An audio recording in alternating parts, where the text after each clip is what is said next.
Asthma से जुड़े हुए आपके मन में भी कई सवाल होंगे, जैसे कि बच्चों को अस्थमा क्यों होता है? क्या अस्थमा के मरीज किसी भी स्पोर्ट्स में हिस्सा ले सकते हैं? क्या इन्हेलर उनको जीवन भर लेना पड़ता है और इन्हेलर के बिना जीवन संभव नहीं है? इसी पर न्यूज़ 18 लोकल ने बात की डॉक्टर से। एस्मा में हमारे सांस के रास्तों में एलर्जी के कारण थोड़ी सूजन आ जाती है, बलगम इकट्ठी हो जाती है और मांसपेशियां जकड़ जाती हैं। इस सिचुएशन में बच्चों को काफी खांसी होती है, सांस फूलने की दिक्कत हो सकती है, उनके चेस्ट से विस्लिंग साउंड्स या वीजिंग साउंड्स आते हैं। काफी बच्चे ऐसे हैं जिनको खांसी एक बार शुरू होती है और वो काफी दिन ठीक नहीं होती, उनको 2 से 3 हफ्ते खांसी रहती है और उन्हें काफी दवाइयों की जरूरत होती है। अक्सर डॉक्टर्स इस सिचुएशन में नेबुलाइजेशन का प्रयोग करते हैं।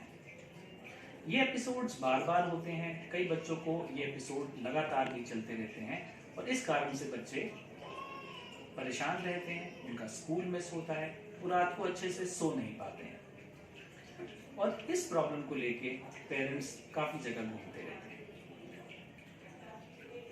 एस्मा का कारण एलर्जी होता है और साथ ही में आजकल बहुत सारे वायरल इन्फेक्शन हैं, तो एलर्जी और वायरल इन्फेक्शन के कॉम्बिनेशन से एस्मा बनता है। काफ़ी बच्चों में फैमिली हिस्ट्री रहती है, यदि पेरेंट्स को या ग्रैंड पेरेंट्स को एस्मा हो तो बच्चों में होने के चांसेस ज़्यादा होते हैं।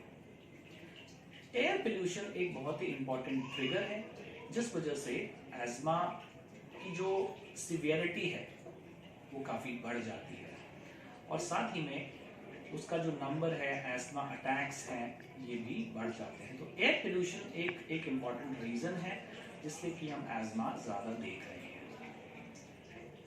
एस्मा का जो उपयुक्त तरीका है ट्रीटमेंट का, जो प्रॉपर ट्रीटमेंट है, वो यूजुअली इन्हेलर्स के फॉर्म में किया जाता है, चाहे कोई भी एज हो। तो यदि कोई छोटा बच्चा है, उसको भी हम इन्हेलर से ही एस्मा का ट्रीटमेंट करना चाहते हैं, क्योंकि इन्हेलर में जो दवा की मात्रा है वो बहुत कम होती है। ये दवा यदि ठीक से दी जाए तो वो लंग्स में बहुत अच्छे से पहुंच जाती है, जो कि किसी और तरीके से पॉसिबल नहीं है।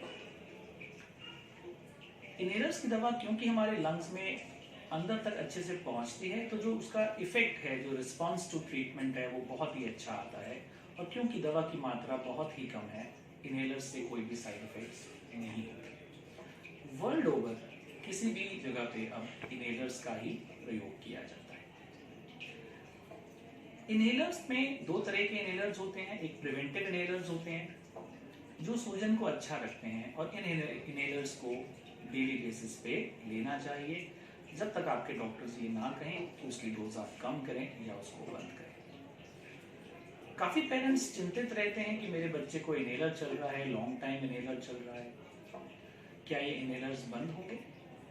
काफ़ी बच्चे ऐसे हैं जिनको वक्त के साथ चीज़ें बेहतर हो जाती हैं और इन्हेलर्स की ज़रूरत उनको ज़्यादा नहीं रहती, या उनको इन्हेलर्स की ज़रूरत एक पर्टिकुलर सीजन में रहती है। लेकिन कुछ बच्चे ऐसे भी हैं जिनको पूरी तरह स्वस्थ रहने के लिए इन्हेलर्स का प्रयोग करना पड़ता है। इन्हेलर से डरने की बात नहीं है, हमें ये समझना है कि कई बच्चों को उसकी नीड रहती है और बीमार रह के कोई फायदा नहीं है। क्या ये इन्हेलर्स लाइफ लॉन्ग चलते हैं? इसका आंसर बहुत क्लियर नहीं होता। उसका रीजन ये है कि कुछ बच्चे ऐसे हैं जिनको सीजनल इशू रहता है, उन्हें उस सीजन में देना पड़ता है। कुछ बच्चे ऐसे हैं जिनको कुछ साल दिक्कत रहती है, लेकिन 5 to 10% बच्चे ऐसे भी हैं जिनको अच्छा रहने के लिए इन्हेलर्स की नीड रहती है। यदि बच्चे को अच्छे से ट्रीट किया जाए तो बच्चे बिल्कुल नॉर्मल जीवन जीते हैं, वो खेल सकते हैं, भाग सकते हैं, सब कुछ कर सकते हैं। ऐसे भी एडल्ट्स हैं जिनको एस्मा था, उन्होंने माउंट एवरेस्ट की चढ़ाई करी है, उन्होंने ओलंपिक की रेस जीती है। तो एस्मा का सही ट्रीटमेंट बहुत जरूरी है। यदि हम एस्मा का सही ट्रीटमेंट करेंगे तो बच्चा अपना पूरी तरह एक नॉर्मल जीवन जी सकता है। तो यदि आपके बच्चे को एस्मा के सिम्टम्स हैं, इस तरह की कोई भी दिक्कत है, तो एक पीडियाट्रिक चेस्ट स्पेशलिस्ट या पल्मोनोलॉजिस्ट से जरूर संपर्क करें। Thank you.